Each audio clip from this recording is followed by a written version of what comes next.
Israeli occupation forces entered the rural region south of Damascus, the Syrian capital, near the Lebanese border. On the first anniversary of Javier Milei's government in Argentina, the far-right president drove approximately 23 million people into poverty. In South Korea, Parliament approved a motion to appoint a prosecutor to investigate President Jong Suk-yeol over the introduction of martial law.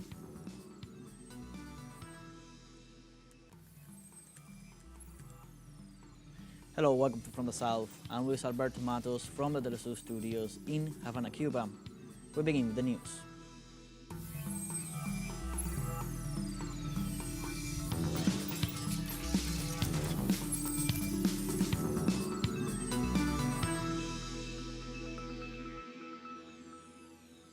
The Syrian armed forces' capabilities have been destroyed after Israeli swarm drones hit over 250 military targets.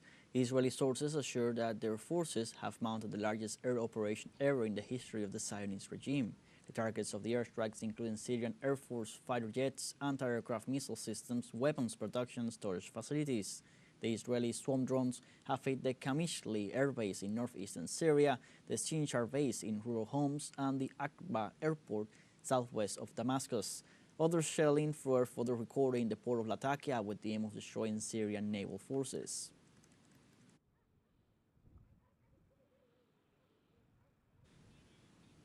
And Israeli occupation forces entered the rural region south of Damascus, the Syrian capital, near the Lebanese border. The forces seized the town of Hina with the aim of advancing towards Han al-Sheikh in the Katana area opposite the Lebanese Rashaya neighborhood. The Israeli tanks were less than 3 kilometers from the town of Katana and about 20 kilometers from Damascus. According to Lebanese military and security analyst Charles Abinader, Israeli troops infiltrated into Syrian territory without encountering resistance.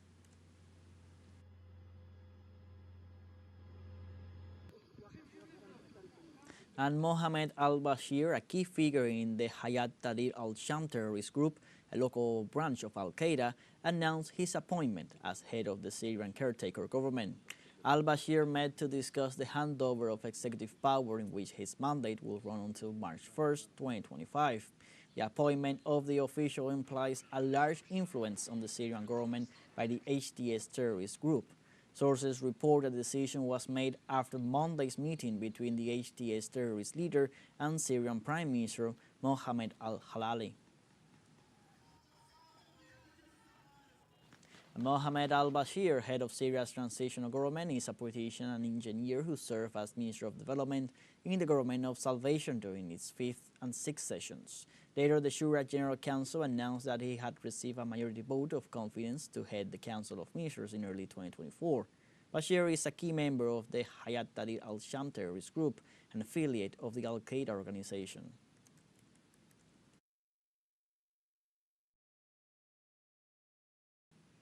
And also, terrorist groups in Syria have declared a curfew in several parts of the country following the overthrow of Syrian President Bashar al-Assad. The measure came into force from 5 p.m. to 5 a.m. local time in the cities of Damascus, Latakia, and Tartus.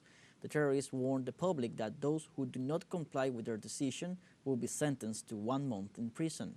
Medical personnel, firefighters, ambulance workers, and security forces are the only ones exempted from the ban.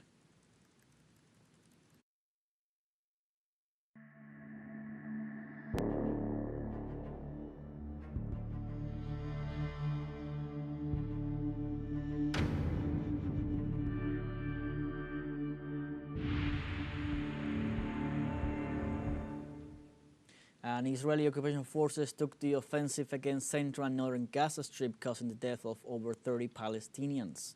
Health sources gave accounts of the death toll, referring that 25 people were killed on Monday evening in Beit Hanun, while 7 family members were stricken dead due to bombings in the Nuseirat refugee camp. For over 2 months, the occupation forces have prevented the entry of food and humanitarian aid for northern Gaza inhabitants. In addition, the destruction of 90% of the civilian infrastructure has forced thousands of Gazans to survive in extreme conditions, facing devastation and lack of basic resources.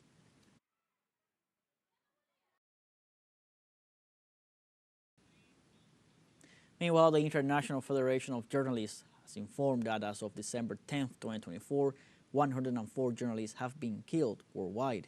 According to this data, 2024 has been another particularly deadly year for journalists and media professionals. The organization reaffirms its commitment to the urgent adoption by the United Nations of a global convention to protect journalists. In this context, for the second year in a row, the Middle East is the region that holds the dismal record for the number of journalists killed, reaching 66 dead in 2024, 55 of them in Gaza. On October 13, 2023, the International Federation of Journalists urged UNESCO to make efforts for the protection of the members of this sector.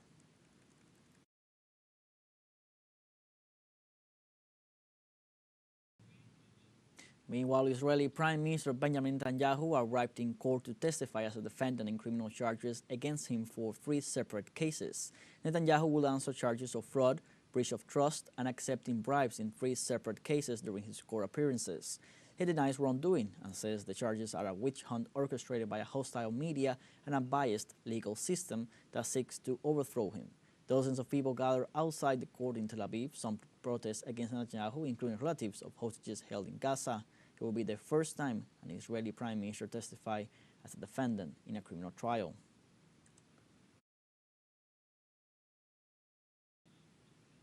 And outside the courtroom in Tel Aviv, where Netanyahu is on trial, some 200 people demonstrate and call for the resignation of the prime minister. Among the demonstrators are leftist activists and relatives of the hostages held in Gaza.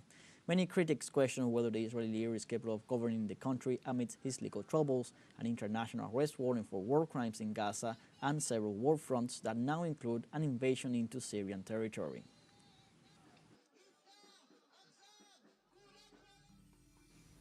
We now have a short break coming up, but first remember you can join us on TikTok at teleSUR English, where you'll find news in different formats, news updates, and much more. We'll be right back. Stay with us.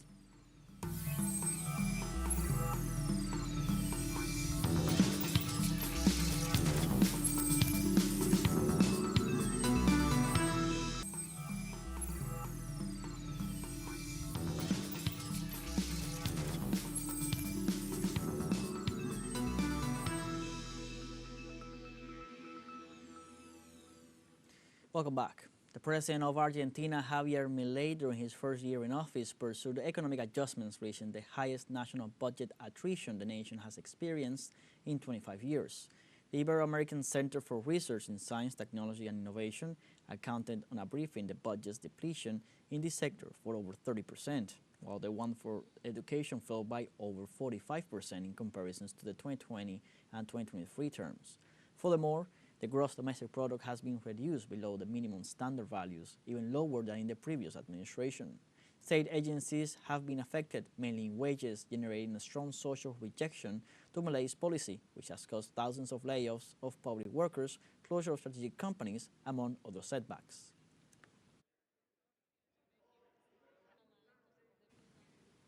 In the first year of Milei's administration, close to 50% of Argentinian population is living in high levels of poverty. Indeed, the Social Observatory of the Argentine Catholic University briefed that 23 million people currently remain below such level. Moreover, the economic plan of the far-right president led to the fall of the gross domestic product. The study further specified that over 66% of children live in households with incomes below poverty levels. Meanwhile, key sectors such as industry are going through hardships.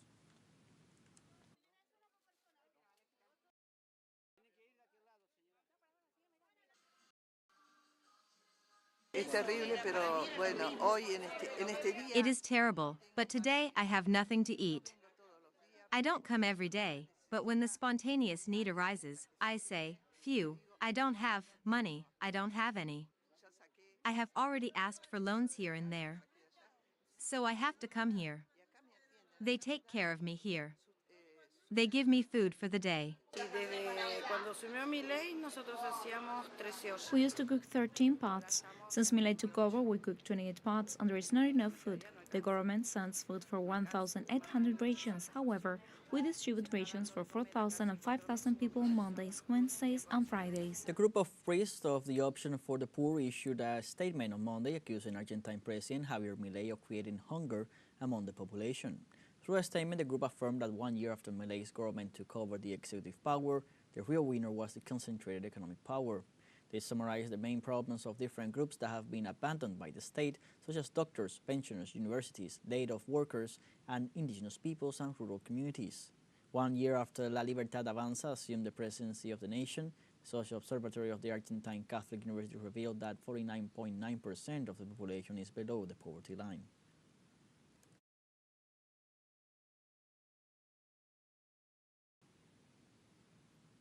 Brazilian President Luis Inácio da Silva is currently recovering in an intensive care unit after undergoing surgery for an intracranial hemorrhage, as reported by the Syro-Lebanese hospital through a statement released on Tuesday.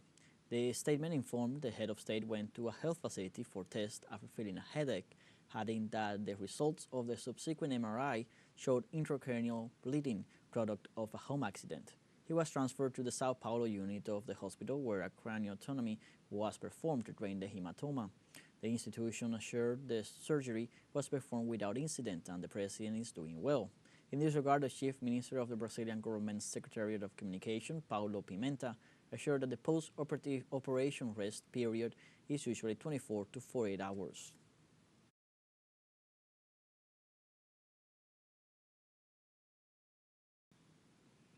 In the same context, President Luis Inácio da Silva's medical team confirmed that he is in stable condition after a cranial drainage surgery.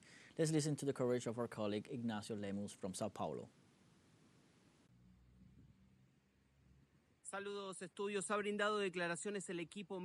Greetings, studios. The medical team of President Lula da Silva has given statements at the Syrian Lebanese hospital.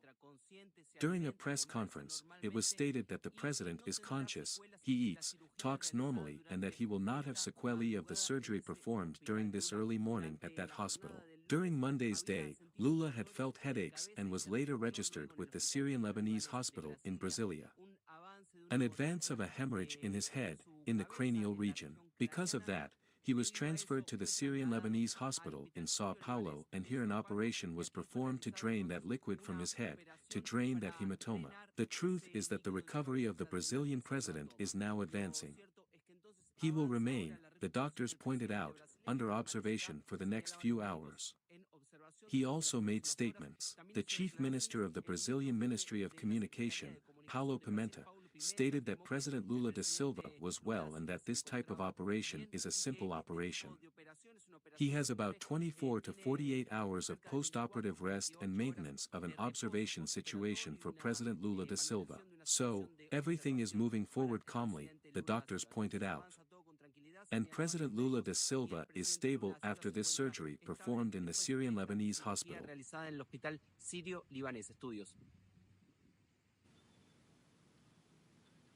Regarding President Lula da Silva's current health in Cuba, President Miguel Díaz-Canel, on behalf of the people, wished his Brazilian counterpart a speedy health recovery, sending him warm hugs. Brazil and Cuba have maintained bilateral relations since 1986, but ties between the nations have strengthened in Lula's presidential terms.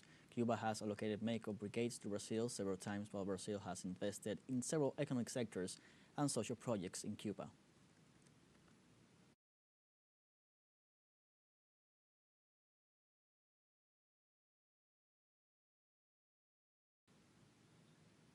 On the Indonesian island of Java, flash landslides and floods devastated 172 villages, claiming at least 10 lives and forcing over 3,000 people to evacuate.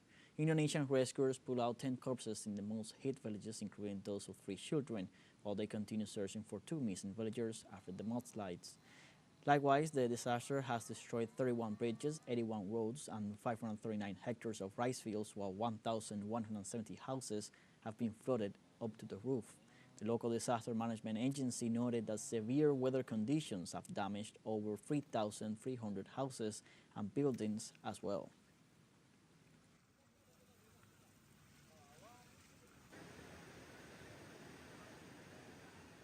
Authorities in the Philippines have evacuated more than 9,200 people living in areas threatened by the eruption of the Canlaon volcano. The Civil Defense said 9,403 residents of areas close to the volcano located on the island of Negros have already been moved to evacuation centers. It informed that food would have to be collected and shipped to feed some 34,000 people, as well as thousands of tents and beds. The Can Laon volcano erupted last Monday afternoon, spreading a cloud of ash that quickly rose 3,000 meters up the chimney, scattering debris in numerous towns and spewing hot volcanic gases.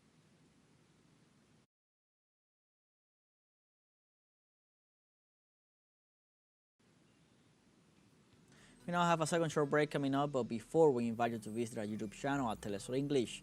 There you'll be able to rewatch our interviews, top stories, special broadcastings, and more. Hit the subscribe button and activate the notification bell to stay up to date on the world's most recent events. From our short break, don't go away.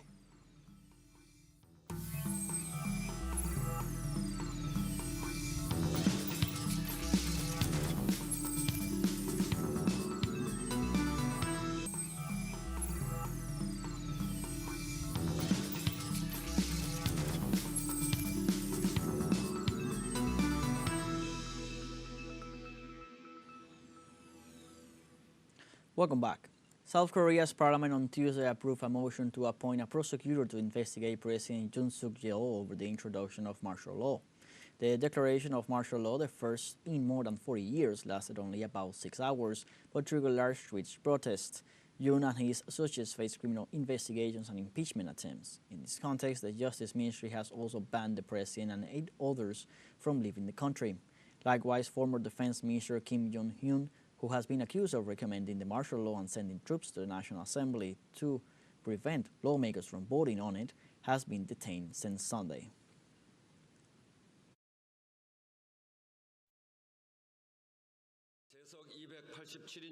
Out of 287, with 210 yeas, 63 nays, and 14 abstentions, I announce the bill to appoint permanent special counsel to investigate unconstitutional martial law decree has been passed. Meanwhile, lawmakers call for the arrest of 8 people, including South Korea's head of state. In this amendment to the bill to urge immediate arrest of top government officials, we changed the number of people to arrest from 7 to 8 by adding President Yoon Suk-yeol. To minimize the chaos caused by the head of rebellion, including President Yoon Suk-yeol, and restore international trust in South Korea, please help us pass the bill.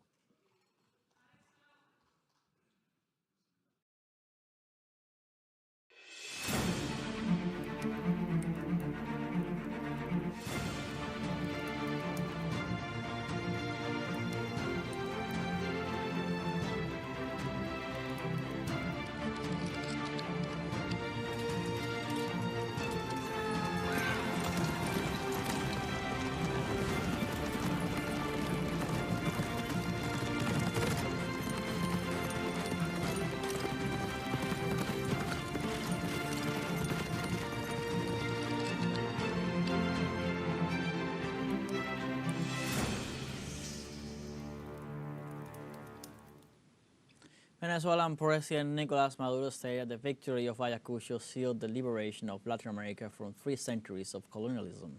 During a commemorative act for the 200th anniversary of the Battle of Ayacucho, the Venezuelan president highlighted the work of the troops led by the great Marshal of Ayacucho, Antonio José de Sucre, who defeated what was then the most powerful army on earth, the Spanish army.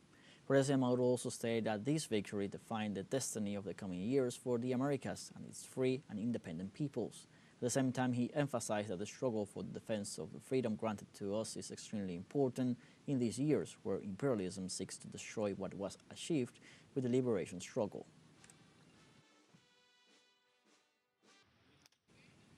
Colombia pays tribute to independence hero José María Córdoba in the context of the 200th anniversary of the Battle of Ayacucho.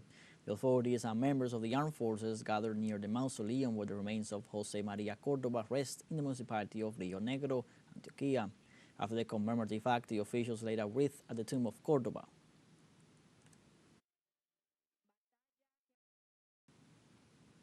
In addition, a central ceremony that included a military parade for the 200th anniversary of the Battle of Ayacucho and the Peruvian Army Day was held in Cáceres Square of the headquarters. Several activities have also been scheduled throughout the day at the sanctuary of the Pampa de la Quinua in the Ayacucho region.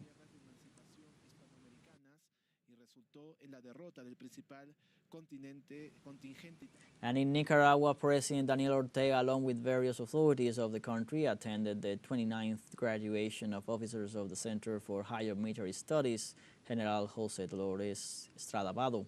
During the ceremony, President Ortega presented diplomas and certificates of recognition to the best students and a diploma of athletic spirit to the outstanding graduate. He also took the opportunity to denounce and condemn the recent events in Syria, while assuring that Nicaragua joins the calls for peace made of various countries and organizations. Finally, he recalled and saluted the bicentennial of the Battle of Ayacucho, praising this historical milestone for the peoples of our Americas.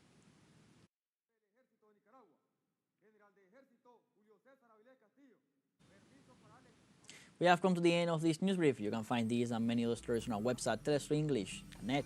So join us on social media, Facebook, X, Instagram, Telegram, and TikTok. For TeleSUR English, I'm Luis Alberto Matos. Thank you for watching.